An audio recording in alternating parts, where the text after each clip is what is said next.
오늘은 평안하다, 안전하다 할 때 멸망이 갑자기 이르리니 결코 피하지 못하리라. 이런 제목의 말씀을 증거하겠습니다. 오늘은 먼저 성경 본문을 해석하고 그것을 한반도의 현실에 적용토록 하겠습니다. 이 둘이 아주 밀접하게 관계가 되어 있기 때문에 처음부터 마지막까지 잘 시청하실 필요가 있습니다. 데살로니가전서 5장에 보게 되면 주의 날이 밤에 도둑같이 이를 줄 너희 자신이 자세히 알기 때문이라. 그들이 평안하다, 안전하다 할 그때 임신한 여자에게 해산의 고통이 이름과 같이 급작스럽게 되는 것처럼 멸망이 갑자기 그들에게, 어떤 사람들입니까? 평안하다, 안전하다 그렇게 마음을 놓고 있는 사람들에게 멸망이 갑자기 이르리니 결코 피하지 못하리라. 이렇게 말씀을 했습니다. 앞서 여기 주의 날은 예수 그리스도가 다시 오시는 그 때를 말하는 것입니다.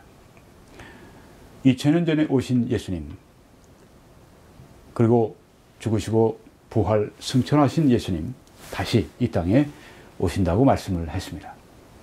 성경의 아주 핵심 가르침 가운데 하나입니다. 예수님은 반드시 오십니다. 그때 밤에 도둑같이 불시에 오는 것을 느끼는 사람들이 있습니다. 이들은 어떤 사람들인가?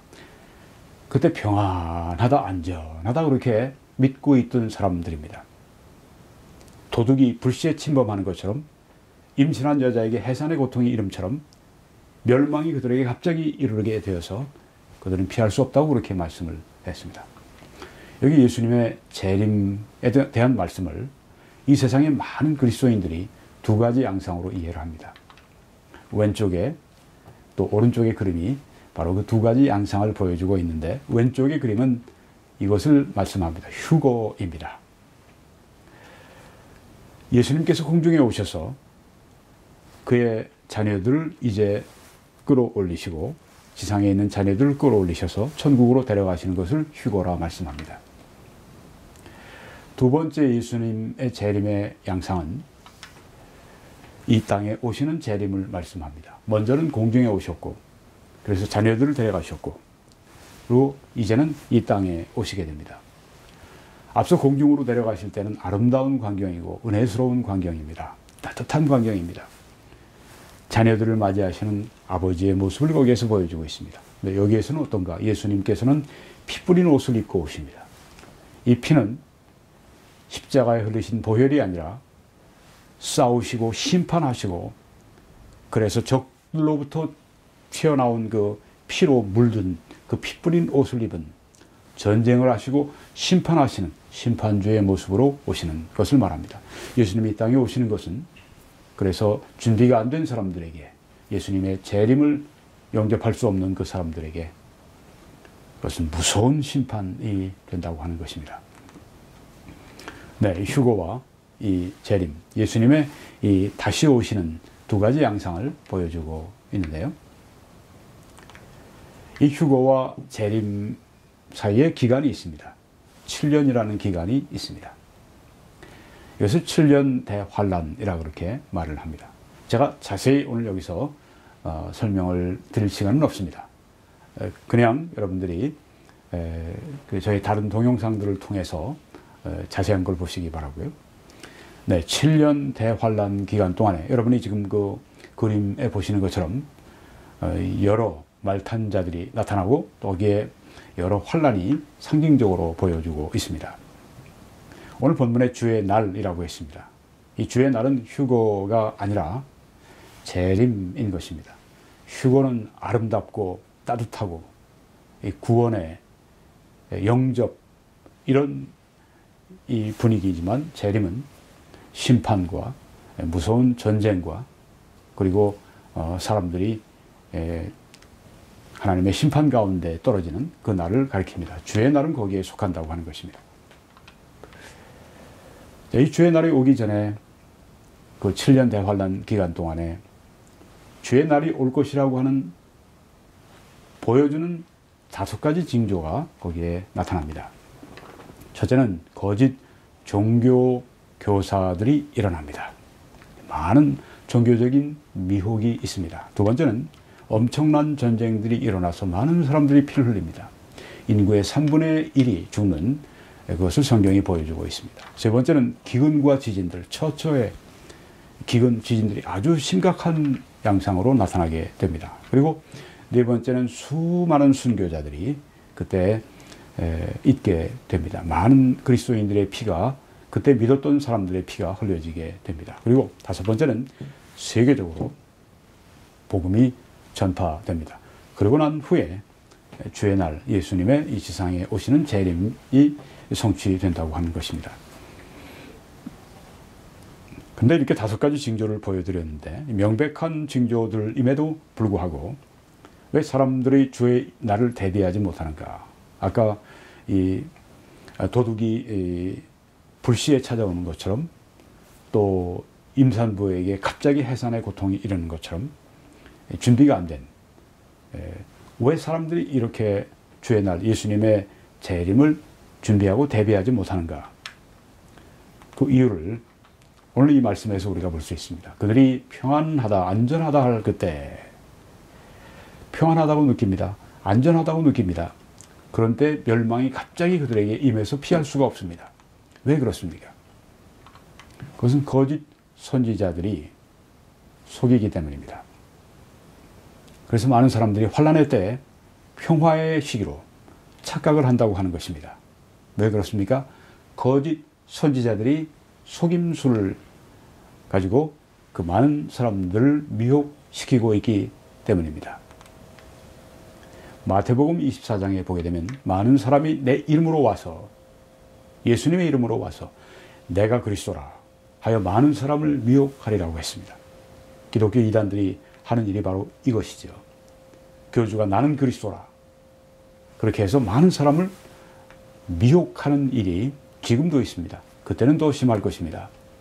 거짓 선지자가 많이 일어나 많은 사람을 미혹하겠으며, 많은 거짓 선지자, 그리고 많은 사람들의 미혹을 그때 보게 될 것입니다. 지금도 우리가 그런 것들을 미리 경험하고 있습니다. 거짓 그리스도들과 거짓 선지자들이 일어나 큰 표적과 기사를 보여 할 수만 있으면 택하신 자들도 미혹하리라. 네, 예수 그리스도께서 재림하시기 전에 이런 아주 큰 미혹이 있을 것을 말씀하고 있습니다. 그런데 예레미야 6장의 1절에 보게 되면은 거기에는 예레미야의 경우가 나와 있습니다. 예레미야가 이렇게 활동했습니다. 베냐민 자손들아, 이스라엘 한 족속이죠. 예루살렘 가운데로부터 피난하라. 예루살렘을 떠나라고 하는 이야기입니다. 드고아에서 나팔을 불고 게렘에서 깃발을 들라. 이것은 경고를 바라는 것입니다. 재앙과 큰 파멸이 북쪽으로부터, 이스라엘의 예루살렘의 그 북쪽으로부터 재앙이 오고 큰 파멸이 온다고 이렇게 경고하고 있습니다. 지금은 평화의 시기가 아니고 안전한 시기가 아니고, 지금은 바로 전쟁의 시기고 지금 멸망의 시기고 환난의 시기라고 하는 것을 여기에 예레미야가 외쳤습니다. 물론 예레미야의 그런 그 경고를 사람들이 좋아할 리가 없습니다. 그래서 그를 감옥에 가두기도 하고 그를 아주 못살게 고통을 주기도 하고 그랬던 것을 성경에서 찾아볼 수가 있습니다. 그런데 예레미야의 반대편에 있던 거짓 선지자들의 활동을 이렇게 묘사하고 있습니다. 그들이 내 백성의 상처를 가볍게 여기면서 말하기를 평화로다, 평화로다, 하나 평화가 없도다. 그 하나님의 심판의 때, 전쟁의 시기에 이 거짓 선지자들은 평화라, 평화라 그렇게 평화를 주장을 했습니다. 예레미야 14장에도 이에 내가 말하되 슬프도소이다. 주 여호와여 보시옵소서. 선지자들이 그들에게 이르기를 너희가 칼을 보지 아니하겠고 기근은 너희에게 이르지 아니할 것이라. 내가 이곳에서 너희에게 확실한 평화를 주리라 하나이다. 이렇게 고발을 하고 있는 것이죠. 거짓 선지자들이 전쟁이 없고 기근이 없을 것이다, 평화가 있을 것이다, 이렇게 현 상황과 정반대되는 그런 말들을 거짓 선지자들이 했고, 그것 때문에 이스라엘이 믿고 미혹돼서 환란을 피하고 예루살렘을 떠나고 피난하고 그럴 때 그들이 평안하고 안전하다고 그렇게 생각하고 있었다고 하는 것입니다. 에가서 2장에도 보면 네 선지자들이 네게 대하여 헛되고 어리석은 묵시를 보았으므로 네가 사로잡힌 것을 돌이키도록 네 죄악을 드러내지 못하였도다. 그들이 거짓 경고와 미혹하게 할 것만 보았도다. 이스라엘의 죄로 말미암아 하나님이 지금 이스라엘을 심판하시는데 이 거짓 선지자들은 와서 그 죄악을 회개케 하지 않고 거짓 경고를 하고 미혹하고, 그래서 사람들이 그 심판을 피하지 못하도록 그렇게 그냥 평안하고 안전하다고 그렇게 사람들에게 말을 함으로 안심시켰다고 하는 것입니다. 미가서 3장에도 보면 내 백성을 유혹하는 선지자들은 이에 먹을 것이 있으면 평강을 외치지만 그 입에 무엇을 채워주지 아니하는 자를 향하여 전쟁을 준비하는도다. 이런 선지자에 대하여 여호와께서 이르시되, 여기에 평강을 왜 외칩니까? 자기가 배부를 때, 근데 배고플 때는 자기에게 그 밥을 주지 않는 그 사람에게 전쟁을 하는 사람들이 이 유혹하는 선지자들이다. 이렇게 말씀하는 것입니다. 그러므로 너희가 밤을, 이 거짓 선지자들이 또 그를 따르는 자들이 밤을 만나리니 이상을 보지 못할 것이요 어두움을 만나리니 점치지 못하리라 하셨나니, 이 선지자 위에는 해가 져서 낮이 캄캄할 것이라. 어두움에 속한 거짓 선지자들이라고 하는 것입니다. 그렇지만 오직 나는 여호와의 영으로 성령으로 말미암아 능력과 정의와 용기로 충만해져서 야곱의 허물과 이스라엘의 죄를 그들에게 보이리라. 참 하나님의 종들은 백성들의 죄를 쳐서 회개하도록, 그래서 하나님의 심판이 거두어지도록 그렇게 목소리를 높였는데, 그들은 또한 여호와의 영 성령으로 충만해서 능력과 정의와 용기로 가득 차서 그 선지자의 일을 한 것입니다. 에스겔 13장에도 이들은 예루살렘에 대하여 예언하기를 평화가 없으나, 평화는 없는데 평화의 묵시를 보았다. 평화의 때가 아니고 환난의 때고 고통의 때고 전쟁의 시기인데 평화의 묵시를 내가 계시를 받았다. 이렇게 말을 합니다. 이들이 바로 이스라엘의 거짓 선지자들이라고 하는 것입니다. 주 여호와의 말씀이니라. 마땅히 환난의 시기를 경고하고 전쟁을 대비하게 만들고 그래야 되는데, 참 선지자들은 그렇게 하건만 거짓 선지자들은 평화가 있다, 안전하다, 평안하다, 그렇게 사람들을 미혹하고 사람들이 이 위험에서 빠져나오지 못하도록 만들었다고 하는 것입니다. 자, 이제 이 말씀을 우리 한반도의 현실에 적용해 보겠습니다. 이 본문에 보니까 북방으로부터 재앙과 큰 파멸이 온다고 말씀을 했는데, 우리도 흡사합니다. 한반도의 북방에서 오는 재앙과 큰 파멸을 우리가 직면하고 있습니다. 핵무기 혹은 생화학무기, 이런 것들이 그런 수단이 될 수가 있다고 하는 것이죠. 여러분이 지금 폼페이오 국무총리 지명자의 미 상원 외교위원회에 청문회를, 그리고 그가 발언한 것을 보고 계십니다. 바로 불과 며칠 전에 발언을 했는데 이런 발언이 있었습니다. 이번 정상회담에서, 미북 정상회담에서 5월 말이나 6월 초가 될 것으로 그렇게 말합니다. 한반도 비핵화에 관한 포괄적인 합의가 이루어질 것이란 환상에 빠져 있는 사람은 없다. 네. 첫 술에 배부르랴 그런 얘기 같은데요. 한반도 비핵화 포괄적인 합의는 이루어질 수 없다. 북핵 제거를 위해 북한에 대한 지상군의 공격이 필요한 상황이 있을 수 있다. 그 청문회를 제가 봤는데 거기에 이제 처음 시작할 때 그것을 강조합니다. 즉, 미국의 국무장관은 미국의 첫 번째 외교관이다. 그러니까 외교를 위해서 총력을 기울여야 하는 그런 위치다. 이렇게 말을 합니다. 그런데 여기 지금 외교가 아닌 이 전쟁을 여기 지금 말하고 있습니다. 그 전쟁의 이 가능성이 심각하게 존재한다고 하는 것을 여기 보여주는 것입니다. 또 미국이 외교를 넘어서는 대응을 취해야 할 때를 생각해 볼 수 있다고 했습니다. 이건 뭐 전쟁을 예상할 수 있다는 이야기죠. 그리고 이번엔 이 청문회를 로이터 통신에서 이제 본 것을 제가 번역해서 말씀을 드립니다. 북한은 핵 무기를 폐기하는, 이건 폼페이오 장관의 말입니다. 북한은 핵 무기를 폐기하는 불가역적인 단계를 밟기 전까지는 핵무기를 완전히 포기해서 다시는 핵무기를 만들지 않는, 가지지 않는 이런 단계를 밟기 전까지는 미국과의 회담에서 보상을 기대해서는 안 된다, 이렇게 말을 했습니다. 보상만 받아가고 그 다음에 핵무기를 계속 개발하는 옛날 그런 방법으로 이제 속임 당하는 그런 일은 없을 것이다, 이렇게 공언을 한 것입니다. 북한이 핵 폐기를 할 가능성은 역사적으로 볼 때 낙관적이 아니다. 지금 아주 굉장히 희망적인 얘기를 해야 되는 자리에서 낙관적이 아니라고 그렇게 얘기를 했습니다. 지난 협정들을 돌아볼 때, 역사를 돌아볼 때 그렇다고 하는 것입니다. 지난 협정들에서 미국과 세계는 제재를 너무 일찍 완화했다. 이 말은 너무 쉽게 믿었다고 하는 것입니다. 달리 말해서 속았다고 하는 것입니다.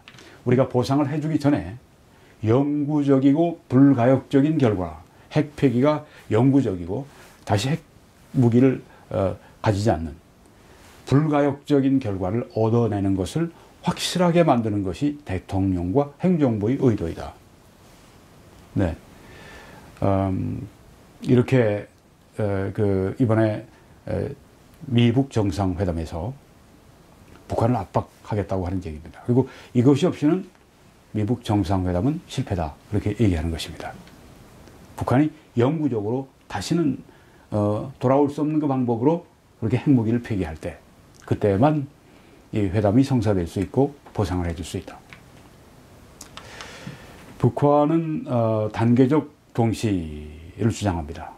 단계적으로 자기들이 핵무기를 폐기할 때, 그 핵무기를 폐기할 때마다 보상을 얻어내는, 예전에 그렇게 했습니다. 그리고 다 속였습니다.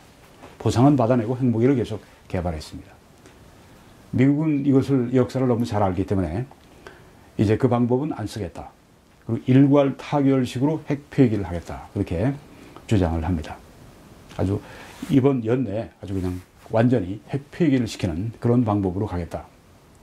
북한은 지금 시간 벌기를 하고 있고, 북한은 지금 그렇게 하면서 보상을 받아내면서 또 핵 개발을 해나가는 예전의 방식을 취하려고 하지만 미국은 이번에는 그걸 용납하지 않겠다 하는 것입니다. 그러니까 뭐 결렬이 될 게 거의 뻔하죠. 여기서 무언가 양측이 이렇게 전혀 다른 상반된 주장을 하고 있는데 이게 타결되겠습니까? 현실적으로 생각을 해 보십시오. 희망사항이 되지 않고 현실적으로 우리가 생각해 보면 소위 미북 정상회담은 시작할 때부터 실패작이라고 하는 것을 보여주고 있는 것입니다. 그리고 트럼프 대통령이 미국 언론에 말하는 것처럼 전시 내각을 구성하고 있습니다. 국무장관을 이번에 CIA 국장 폼페이오 국장을 이제 세우려고 하고 뭐 그렇게 될 겁니다. 그리고 또 이미 존 볼턴,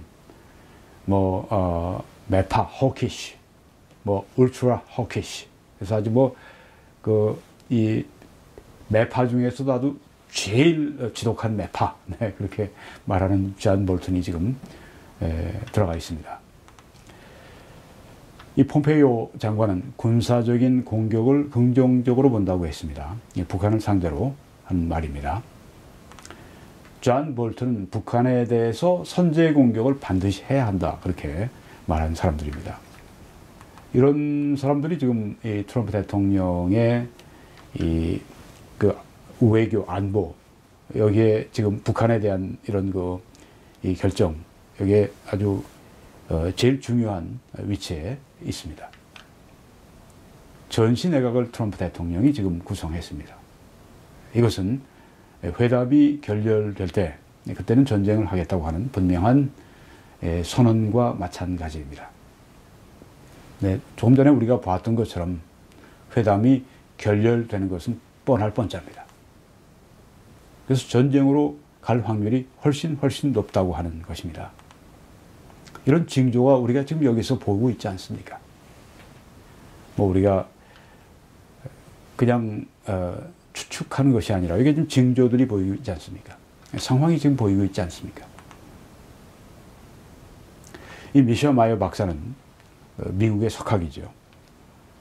이번 방한 때 강연을 여러 차례 하면서 김정은의 핵 폐기 가능성을 뭐 거의 0%로 보았습니다. 해피엔딩을, 좋은 결과를 기대하지 말라. 그렇게 아주 냉철한 판단을 우리들에게 주문을 했습니다. 제임스 스타브리더스 제독은 미국의 그 제독으로서 나토의 총사령관을 지냈던 인물입니다. 그는 좀 정치적으로 볼 때는 이 우파 쪽보다는 좌파 쪽이 그쪽으로 더 나간 사람입니다. 그는 나는 미북 정상회담이 잘 될 것으로 보지 않는다. 딱 잘라서 이야기를 했습니다. 이 전문가들이 지금 그렇게 미국인들이 보고 있는 것입니다. 한국 사람들은 어떻습니까? 한국 정부는 어떻습니까? 대다수의 한국인들은 이와 정반대로 보고 있지 않습니까? 왜요? 또 정부나 언론에, 한국 정부나 한국 언론에 속임수에 그들이 걸려들어 있기 때문에 그런 것입니다. 또 평화를 원하는 그들의 마음이 그런 속임수일지라도 그냥 수용해 버리려고 하는 wishful thinking, 그렇게 되기를 원하는 그런 마음 생각들이 있기 때문에 그런 것입니다. 이 스타브리더스 제독은 존 볼턴의 NSC 임명은 미군을 향해서 경고를 바란다고 했습니다. 그것은 이것입니다. Sharpen your swords. 내 칼을 갈아라. 전쟁 준비해라. 그런 말입니다. 농담이 아닙니다. 미군들에게 해군 제독이, 나토 총사령관이 전쟁을 준비하라고 이렇게 말을 한 것입니다. 그리고 이렇게 말했습니다. 국가적으로 전쟁 쪽으로 가고 있다는 것이 매우 우려되고 정부의 안전장치가 풀어지고 있음을 느낀다. 전쟁의 가능성이 지금 아주 높습니다. 그런데 한국은 어떻습니까? 청와대는 뭐라고 말합니까? 남북 정상회담의 표를 평화, 새로운 시작이라고 했습니다. 이거 뭐 잘못될 게 없습니다. 이 말, 또 이렇게 되기를 바라는 마음, 뭐 잘못될 거 없습니다. 많은 상황과 영 다른 그런 판단을 사람들에게 하고 있기 때문에 문제인 것입니다. 지금 전쟁을 준비하고 있는 상황에서 지금 평화 새로운 시작을 말합니다. 이제는 그동안의 20여 년 동안에 북한의 이런 그 핵무기와 관련된 그런 속임수의 거의 끝부분에 와 있고, 이제는 전쟁이 목전에 있는데 평화가 어떤 새로운 시작점을 맞이하는 것처럼 이렇게 말하고 있습니다. 이것은 뭐 좋게 얘기해 주면 좋은 게 좋은 거다. 뭐 평화가 좋은 거니까. 그런 것으로 지금 우리가 이 시대를 봐서는 안 되죠. 위험한 때인데요. 이 시대에 맞게 우리 자신을 준비시키는 것이 정부가 해야 될 일인데, 이 정부는, 이 청와대 주사파 정부는 지금 우리 국민들을 영 다른 길로 끌고 가고 있습니다. 전쟁에 대비를 해야 될 때 평화 새로운 시작을 우리가 꿈꾼다고 이야기를 합니다. 아까 우리 성경 본문을 봤던 그 거짓 선지자들과 똑같습니다. 전쟁의 시기에, 심판의 시기에, 판결의 시기에 평화로다, 평화로다, 안전하다, 그렇게 얘기하는 것입니다. 이 청와대가 그거 하는 것입니다. 정말 정직한 정부라면, 현명한 정부라면 이렇게 해서는 절대 안 되겠죠. 여러분이 아시는 것처럼 미국에서는 절대 이렇게 하지 않습니다. 지금 전문가들이, 뭐 석학들이, 또 그리고 이 군사 전문가들이, 또 장성들이, 정치가들이 나서서 지금 전쟁의 위험성을 국민들에게 지금 말하고 있고, 또 행정부는 전쟁을 위한 준비를 완벽히 갖추고 있습니다. 이 청와대가 얼마나 다른 방향으로 지금 나라를 이끌어가는지를 우리들에게 잘 보여주고 있지 않습니까? 이 말씀을 다시 인용합니다. 그들이 평안하다, 안전하다 할 그때 임신한 여자에게 해산의 고통이 이름과 같이 멸망이 갑자기 그들에게 이르리니 결코 피하지 못하리라. 이번에 전쟁이 일어나면 우리 대한민국이 멸망한다고 하는 그런 의미가 아닙니다. 그런 의미로 사용하는 것은 아닙니다. 그렇지만 전쟁은 분명히 무서운 재앙입니다. 우리는 이때 기도해야 되겠습니다. 우리 한국 국민들이 바른 판단을 할 수 있도록, 그러려면 바른 정보가 있어야 되는데요. 언론과 지금 정부가 바른 정보를 주는 대신에 아주 그릇된 정보를 지금 주고 있습니다. 그래서 한국민 대부분이 지금 미혹되어 있습니다. 이제 뭐 곧 뭐가 평화가 아주 무르익을 것처럼 그렇게 환상에 사로잡혀 있습니다. 거짓 환상, 거짓 평화 환상에 지금 사로잡혀 있습니다. 이것이 빨리 깨어날 수 있도록 우리가 기도해야 되겠습니다. 그리고 우리는 이 북핵 문제를 해결하는데 이 세 명의 주요 플레이어들, 이들에게 하나님이 지혜를 주시도록, 힘과 용기를 주시도록 그렇게 기도해야 되겠습니다.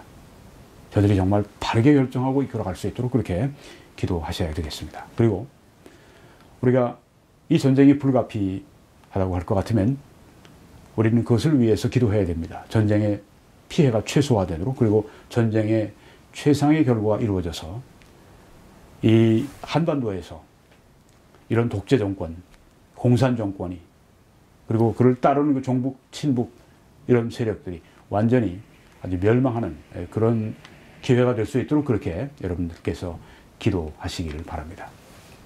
이 말씀 인용해서 여러분들을 격려하겠습니다. 그곳에서 여호와를 위하여 제단을 쌓고 번제와 화목제를 드렸더니 다윗 왕이 한 일입니다. 이에 여호와께서 그 땅을 위한 기도를 들으시매 이스라엘에게 내리는 재앙이 그쳤더라. 기도는 재앙도 중재하게 만듭니다. 네, 하나님께서 주시는 그 재앙도 우리가 여기에 말씀한 것처럼 제단을 쌓고 번제와 화목제를 드렸을 때 재앙이 그치는 것을 또 성경에서 보여주고 있습니다. 우리들의 기도는 분명히 힘이 있습니다. 그래서 우리는 하나님을 통해 우리의 이 과정을 바꿀 수도 있다고 하는 것입니다. 여러분, 이 메시지를 함께 전해 주시겠습니까? 기도해 주시고 주위에 알려주시고 또 재정적으로 후원해 주십시오. 댓글 성원도 감사합니다. 여러분들이 후원하실 때 하나님께서 여러분들의 모든 필요를 넘치게 채워주시기를 간절히 기도합니다. 여기에 정보들을 통해서 해외에서 또 국내에서 함께 해주시기를 바랍니다. 그리고 이 웹사이트에 들어오셔서 미국과 캐나다에서는 후원을 클릭하시면 어떻게 도우실 수 있는지, 어떻게 쉽게 은행을 통해서 저희들을 후원하실 수 있는지를 여러분이 보실 수 있고 또 업데이트된 동영상들을 보실 수 있습니다. 저는 밴쿠버 필그림 교회에서 매 주일 오후 2시에 설교합니다.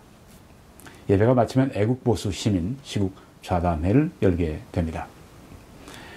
여기에 썰이에 있는 그 주소를 보시고 찾아와 주시고 예배를 위해서 녹화하기 때문에 우리가 오후 2시 이전에 참여해 주시면 대단히 감사하겠습니다.